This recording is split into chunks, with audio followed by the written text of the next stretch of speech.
आज की हमारी movie the killer inside me 2010 की एक थ्रिलर क्राइम मूवी है। ये भी इसी थीम पर बेस्ड है। यह मूवी एक बहुत ही अच्छे 1952 के नॉवेल की अडेप्टेशन है। सो आई होप कि आपको ये मूवी अच्छी लगेगी। अगर ये वीडियो अच्छा लगता है तो प्लीज लाइक और कमेंट जरूर कर दीजिएगा। अब बिना किसी देरी के इस डेंजरस सी मूवी को एक्सप्लेन करना स्टार्ट करते हैं। मूवी स्टार्ट होती है और हमारे मेन कैरेक्टर को, जो एक पुलिस है, इसे अपने बॉस ने बुलाया था। इसका नाम है लू। उसके बॉस उसे कहते हैं कि एक लड़की है जो गांव के बाहर रहकर प्रोस्टिट्यूशन करती है।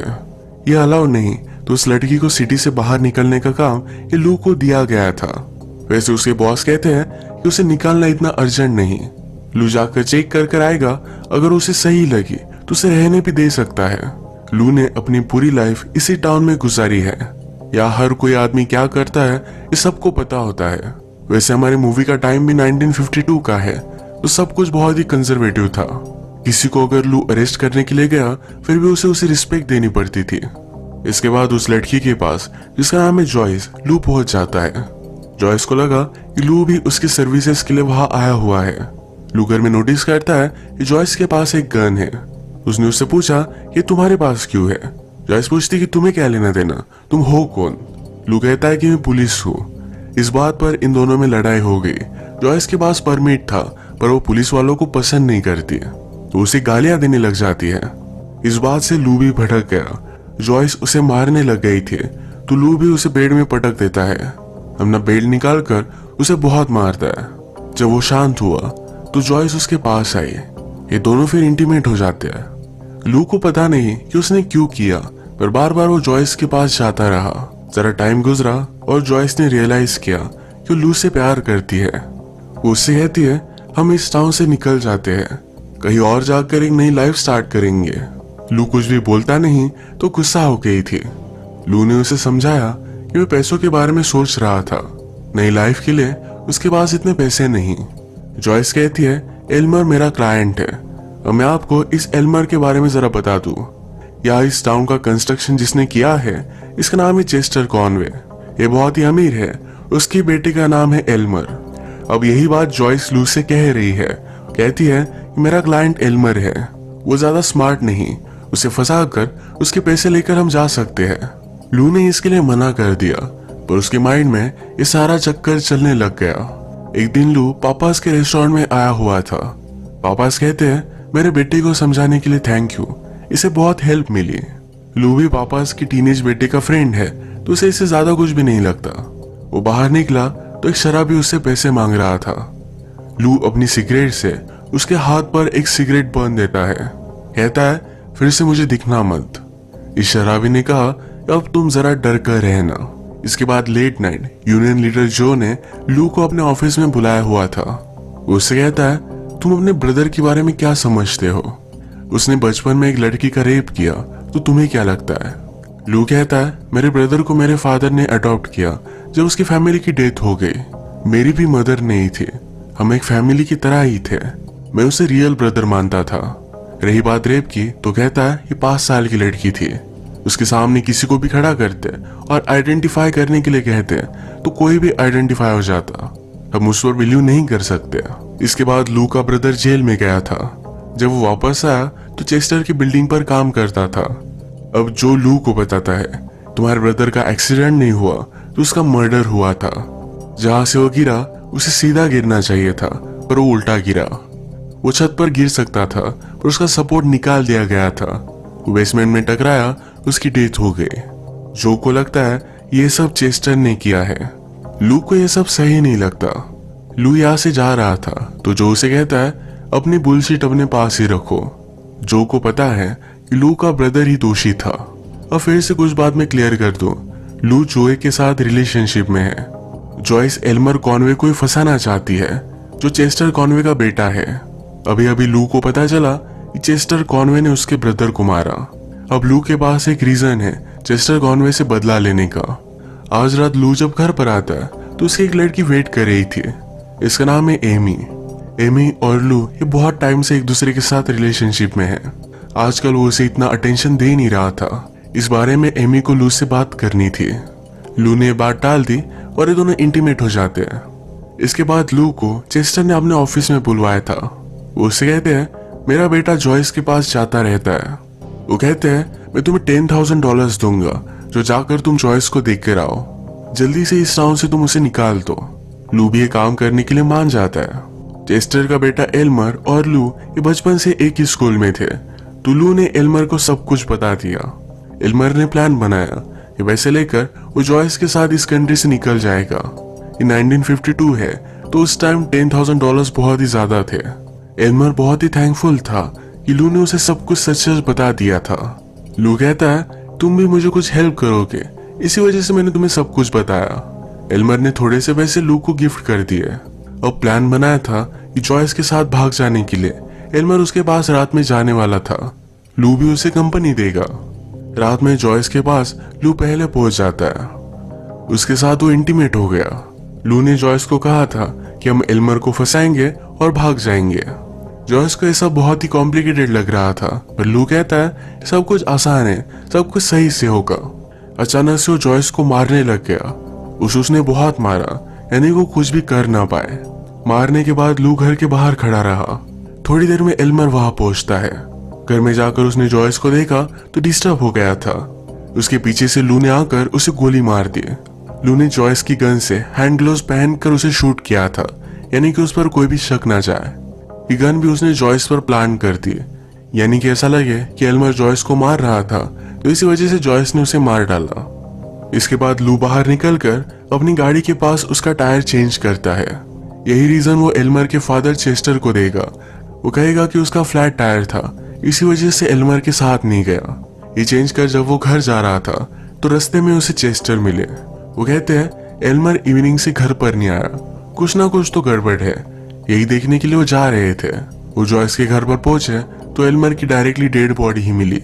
अब सब पुलिस को वगैरह बुलाया जाता है। अब सब हुआ क्या था इसके बारे में लू से पूछा जाता है। एक डिटेक्टिव है जो लू पर बिलीव नहीं करता, इसका नाम है हावर्ड। इसके बाद लू रात में फिर से पापास के रेस्टोरेंट में आया। पापा सीनियर रिक्वेस्ट करते हैं प्लीज आकर फिर से मेरे बेटे से बात करो। वो आजकल एक गैस स्टेशन पर काम करता है जहाँ का ओनर बहुत ही घटिया है। वो इलीगल चीजें करता है। उनके बेटे जॉनी को वहाँ काम नहीं करना चाहिए। यही सब समझाने के लिए लू फिर जॉनी के पास आया। उसे कहता है किसी भी ट्रबल से तुम दूर रहना। जॉनी ने कहा कि मैं भी कोई भी ट्रबल में नहीं आना चाहता। लू उसे एज ए मोटिवेशन $20 का एक नोट देता है। आज एमी और वो बात करने वाले थे, पर रात भर वो गायब था। वो बहुत ही गुस्सा थी, तो लू उसे सब कुछ रीजन बता देता है। ये दोनों फिर इंटीमेट होने लग गए। लू इसके लिए एक्साइटेड नहीं था। एमी ने रियलाइज किया कि लू जॉयस के साथ इंटीमेट हुआ है। उस पर बहुत ही ज्यादा गुस्सा हो गई। लू से कहता है तुम मेरे लिए परफेक्ट हो, मैं पूरी लाइफ तुम्हारे साथ जीना चाहता हूँ, मैं किसी के साथ भी क्यों सोऊंगा। एमी 100% श्योर थी, पर फिर भी इस बात को जाने देती है। अगले दिन डिटेक्टिव हावर्ड लू और उसके बॉस के साथ जहां पर लू का टायर फ्लैट हुआ था वहां पर पहुंचते हैं। हावर्ड ने नोटिस किया इस जमीन पर मार्क्स कुछ अलग है। लू कहता है मेरा टायर पूरी तरीके से पंचर नहीं हुआ था, मुझे लगा इसलिए मैंने उसे बदल दिया। हावर्ड श्योर था ये सब लू ने ही किया है। इसके बाद ये सब लोग डाइनर पर आए जहां पर हावर्ड लू से कहता है कि अभी भी जॉयस जिंदा है। अब जो भी हुआ था ये सिर्फ जॉयस ही बता सकती है। उसकी प्रॉपर मेडिकल केयर के लिए चेस्टर खुद उसे फ्लाई कर एक सिटी में लेकर जाने वाला है। सब कुछ सही से हो इसलिए लू को भी इनवाइट किया जाता है। लू बहुत ही डर चुका था। उसे लगता है सब कुछ बर्बाद हो चुका है। वो चेस्टर के होटल में रुका जहाँ उसे एक जेल की बंदी की तरह लग रहा था। थोड़ी देर में उसके बॉस उसके पास आए। कहते हैं जॉयस की डेथ हो चुकी है। लू को अब चैन की सांस आई। वो जॉयस को याद करता है। उसने उसे मार डाला, पर उसे लगता है कि उससे बहुत प्यार करता था। लू के बॉस उसे कहते हैं मुझे एक बात पता है जो तुम्हें नहीं, अंधेरा होने से पहले सबसे ज्यादा लाइट होता है। बॉस को शक था कि लू ने ही यह सब किया। अगले दिन लू से मिलने के लिए यूनियन लीडर जो आया। ये दोनों फ्रेंड्स है, तो जो जरा वरीड था।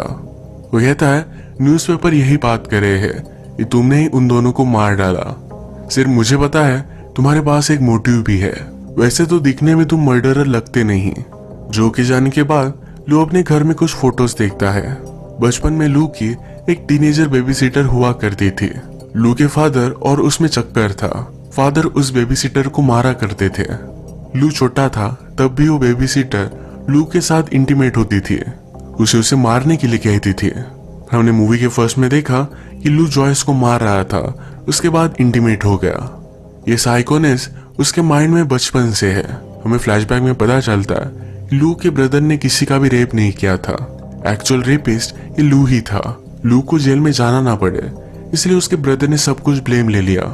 थोड़ी देर में लू को पुलिस स्टेशन से कॉल आता है, उन्होंने सस्पेक्ट को पकड़ लिया है। ये पापास का बेटा जॉनी ही था। ये वही जॉनी है जिसको लू ने $20 दिए थे। एक्चुअल में लू को ये पैसे एल्मर ने दिए थे, पर चेस्टर ने ऑलरेडी सब पैसों को मार करके रखा था। अब पुलिस को लगता है एल्मर से पैसे चुराने के लिए जॉनी ने एल्मर और जॉयस इन दोनों को मार डाला। इस बारे में जॉनी ने किसी से भी बात नहीं की, वो डायरेक्टली लू से ही बात करना चाहता था। लू फिर उसके पास प्रिजन सेल में आया। वो कहता है तुम मेरे फ्रेंड हो, उन $20 के बारे में मैंने किसी को भी नहीं बताया। लू ने कहा मैं तुम्हें कुछ भी हेल्प नहीं कर सकता, मैंने ही जॉयस और एल्मर को मार डाला है। जॉनी कहता है इसके पीछे कुछ रीजन होगा, वैसे भी उन्हें कोई ना कोई तो मार ही डालता। लू कहता है कि रीजन तो था, पर डायरेक्टली डेथ ये वो डिजर्व नहीं करते थे। डेथ कोई भी डिजर्व नहीं करता। यही कहने के बाद वहां से बाहर आया, उसके फेस पर स्माइल थी। रात में सबको पता चला कि जॉनी ने खुद को लटका कर खुदकुशी कर ली है। प्रिजन में ही लू ने जॉनी को मार डाला था। रात में लू घर पर आकर एमी के साथ इंटीमेट हो जाता है। लू हमसे कहता है कि उस दिन के बाद मुझे सब लोग बहुत ही अजीब नजरों से देखने लग गए, जैसे उन्हें पता था ये सब मैंने ही किया है। एक वीक बीत गया, फिर लू जॉनी के फादर के पास आया। वो अपने बार को रेनोवेट कर रहे थे। लू ने उनकी लॉस के लिए उन्हें सॉरी कहा। लू को लगा था कि अपना रेस्टोरेंट बंद कर रहे हैं, पर पापास कहते हैं कि जैसा जॉनी को बार अच्छा लगता मैं उसी तरीके से रिन्यू कर रहा हूँ। इसके बाद लू डेजर्ट में मर्डर साइट पर आया हुआ था। उसका पीछा करते करते जो भी उसके पास आकर बैठता है। जो ने उसे कहा कि कुछ ना कुछ तो गड़बड़ है। पापा जो अपना बार रिन्यू कर रहे हैं, इसके पैसे कौन है उन्हें दे रहा था। भला ऐसा कोई क्यों करेगा जिसकी वजह से उनकी बेटी की डेथ हुई उन्हें पैसे देगा। जो लू से कहता है तुम जरा सावधान रहना। उसे पता था कि जॉनी ने कोई भी क्राइम नहीं किया। जिस टाइम पर जॉयस की डेथ हुई थी उसी टाइम पर जॉनी कार से उनके टायर्स चुरा रहा था। इसके बाद नेक्स्ट सीन में हम देखते हैं रात में लू और एमी एक साथ थे। एमी उसके बहुत ही ज्यादा प्यार में है तो कहती है कि अब हम शादी कर लेते हैं। लू भी इसके लिए मान गया। आज आधी रात लू के घर पर एक बेगर आया। ये वही बेगर है जिसको लू ने सिगरेट बर्न दिया था। वो लू से कहता है मैंने तुम्हारे जैसे बहुत सारे लोग देखे हैं, मुझे पता था तुम कुछ ना कुछ तो गड़बड़ करोगे। उस दिन के बाद मैंने हर दिन तुम्हारा पीछा किया था। तुमने जो किया इसके बारे में मुझे सब कुछ पता है। अब वो अपना मुंह बंद रखने के लिए $5000 मांग रहा था। इसे अरेंज करने के लिए लू के पास 2 वीक्स है। इन 2 वीक्स में हमें लू की एमी के साथ रिलेशनशिप दिखाई जाती है। लू हमसे कहता है एमी मेरा बहुत ख्याल रखती है, मैं उसके साथ बहुत ही खुश हूँ, पर अब उसे एमी को मारना पड़ेगा। जिस दिन लू और एमी यहाँ से निकल जाकर शादी करने वाले थे उसी दिन लू से पैसे लेने के लिए बेगर आने वाला है। उस बेगर के आने के पहले लू एमी को बहुत मारता है। जब बेगर वहां पहुंचा तो लू से किचन में आने के लिए कहता है। बेगर ने एमी की डेड बॉडी देखी तो जल्दी से वहां से भागने लग गया। लू उसे भी मार डालता, पर एमी ने मरने से पहले फ्लोर पर पी की थी, इसी वजह से लू गिर गया। बेगर भागते भागते टाउन में आया। लू भी उसका पीछा कर रहा था। लू चिल्लाता है कि एक मर्डरर है, इसे जाने मत दो। टाउन में एक पुलिस ने देखा और वो बेगर को रुकने के लिए कहता है। लू उसे मार डालता तो रुकता नहीं। उस पुलिस ने गन से बेगर को ही मार डाला। लू फिर से इस मुसीबत से बच गया। अगले दिन लू को पता चला कि उसके बॉस ने सुसाइड कर ली है। लू जो भी कर रहा था इसके बारे में उसके बॉस को सब कुछ पता था। उसके खिलाफ कुछ भी कर नहीं पाया तो इसी गिल्ड में उसने सुसाइड कर ली। आज लू के पास डिटेक्टिव हावर्ड आता है, कहता है मुझे पता है ये सब तुमने ही किया है। लू कहता है कि तुम्हारे पास कोई भी एविडेंस नहीं, तुम कुछ भी प्रूव नहीं कर सकते। हावर्ड कहता है एमी ने तुम्हारे लिए एक लेटर लिखा था, एक डाइनर पर ले जाकर तुम्हें लेटर देने वाली थी। इस लेटर में एमी ने लिखा है कि मुझे पता है कि तुम बहुत ही ट्रबल में हो, अगर तुम मुझसे शादी नहीं करना चाहते तो मैं समझ जाऊंगी। तुम मुझे देखो ना, इसलिए हमेशा से टाउन से निकल जाऊंगी। अगर तुम मेरे साथ ही रहना चाहते हो तो डाइनर में रुकना, अगर नहीं चाहते तो चले जाना। लू अगर एमी को सिर्फ बता देता वो यहाँ से चली जाए तो हमेशा के लिए चली जाती। लू को उसे मारने की कोई भी जरूरत नहीं थी, सिर्फ मर्डर प्लान करने के लिए लू ने उसे मार डाला। हावर्ड कहता है इस लेटर से प्रूव होता है तुम कुछ ना कुछ तो ट्रबल में थे। हावर्ड ने फिर लू को उठाया और डायरेक्टली मेंटल हॉस्पिटल में डाल दिया। यहाँ पर लू बहुत दिनों तक रहा। वो स्लोली पागल हो रहा था। एक दिन फिर उसे बचाने के लिए एक लॉयर आता है। ये लॉयर जो ने भेजा था। जो नहीं चाहता था कि वो भी लू के साथ मर्डर के लिए जेल में जाए, इसलिए डर कर वो उसे हेल्प कर रहा था। इस लॉयर और लू में बात होती है। लॉयर कहता है सही या गलत कुछ भी चीज नहीं होती, एक अलग फ्रेम से देखो तो सब कुछ सही ही लगता है। जो भी हुआ ये सब वो लू को बताने के लिए कह रहा था। लू ने भी सब कुछ सच उसे बता दिया। लू कहता है अब मैं किसी को भी हर्ट नहीं करना चाहता। लॉयर ने भी ये बात मान ली।